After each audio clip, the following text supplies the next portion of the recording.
तो आ गए आप, कैसे हो? नमस्कार, हेलो एंड वेलकम दोस्तों। स्वागत आप सभी का जीके महात्मा जी की छोटी सी फैमिली में। दोस्तों GK quiz number 62 20 important GK के क्वेश्चन कवर करेंगे और हमारे साथ जो नए मेहमान उन्हें बता दें, अगर आपके 16 या इससे क्वेश्चन ठीक होंगे आप आएंगे ए कैटेगरी में, 10 और 15 के बीच आएंगे बी कैटेगरी में, 10 से नीचे आप आएंगे सी कैटेगरी में। जितने भी जो भी सही जवाब होते हैं ईमानदारी के साथ काउंट करके आप हमें कॉमेंट्स कर सकते हैं। जो भी मैक्सिमम नंबर लेगा वो फर्स्ट सेकंड थर्ड पोजीशन पर आ जाएगा। उसका अलाउंस हम नेक्स्ट वीडियो की क्विज में जरूर कर देंगे। तो चलिए शुरू करते हैं फटाफट। पहला क्वेश्चन, बंगाल में कर की स्थायी बंदोबस्त प्रणाली किसने लागू की? आपको 3 सेकंड मिलते हैं। Right answer option C, Lord Cornwallis. दोस्तों स्थायी बंदोबस्त भारत की लगभग 19% भूमि पर लागू किया गया था और सर्वप्रथम यह बंगाल में लागू किया गया था। इस व्यवस्था के अंतर्गत जमींदारों से मालगुजारी के रूप में एक निश्चित आय हमेशा के लिए निश्चित कर दी गई थी। फिर चाहे अकाल पड़े चाहे सूखा पड़े, किसानों से कर वसूला जाता था।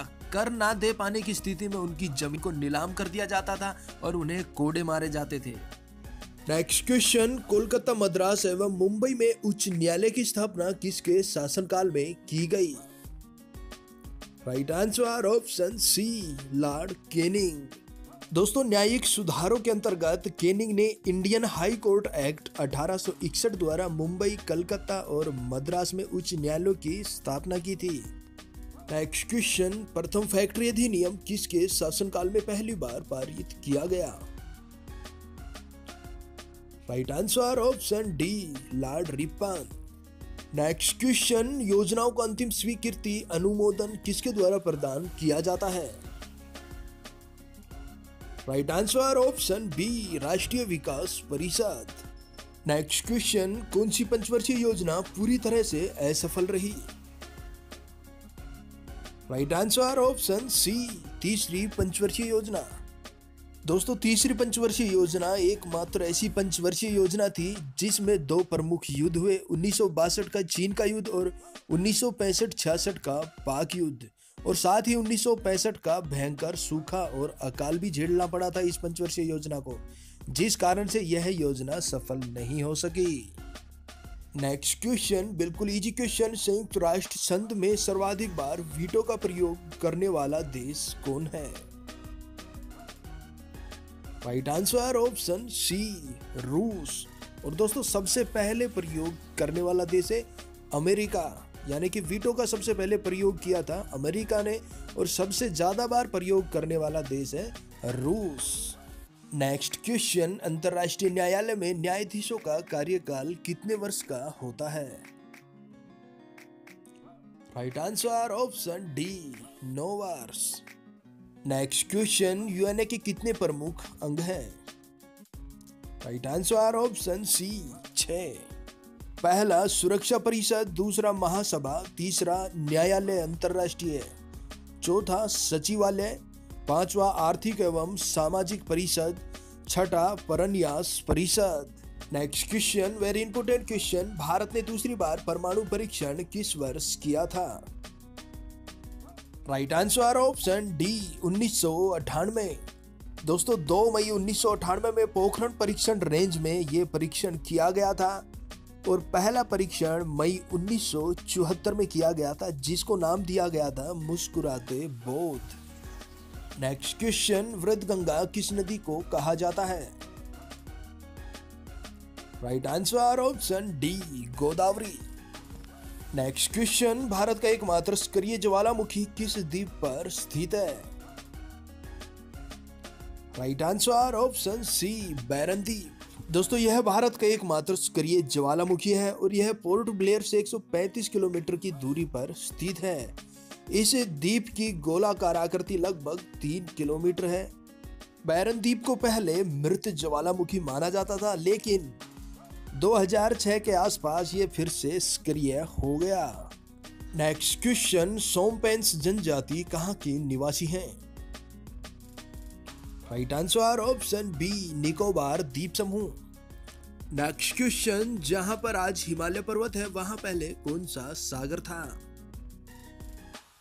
राइट आंसर ऑप्शन डी, तैथिस सागर। दोस्तों विशेषज्ञों का मत है कि जहां पहले हिमालय है वहां पहले 33 सागर था। करीब 50 मिलियन वर्ष पहले भूगर्भिक हलचल हुई और हिमालय का उत्थान संभव हुआ।